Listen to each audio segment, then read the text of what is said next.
খুলনা মহানগরীর মুসলমান পাড়ায় ১৯৬৭ সালে প্রতিষ্ঠিত হয় জামিয়া ইসলামিয়া আরাবিয়া দারুল উলুম মাদ্রাসা। এই মাদ্রাসাটির দৃষ্টিনন্দন বিশাল মসজিদটির নাম তালাবওয়ালা জামে মসজিদ।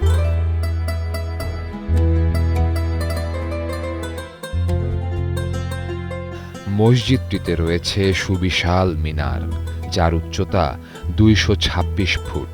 খুলনা বিভাগের সর্বোচ্চ মিনার এটি। মসজিদটিতে রয়েছে ৪টি গম্বুজ।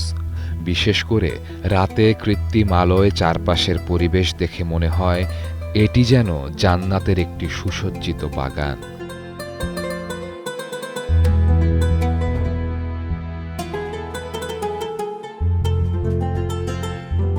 মিনার থেকে প্রধান ফটক পর্যন্ত কারুকাজ দেখে চোখ জুড়িয়ে যায় সবার।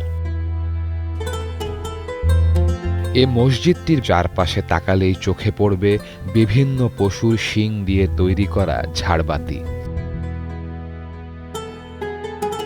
নানা রকম গাছের শিকড় কেটে বানানো হয়েছে বসার স্থানগুলো।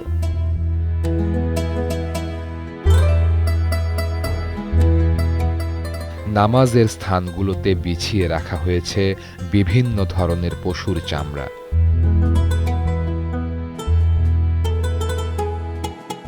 এছাড়াও আল্লাহর নাম ও বিভিন্ন বাণী চামড়ার উপর লিখে ঝুলিয়ে দেওয়া হয়েছে দেওয়ালে।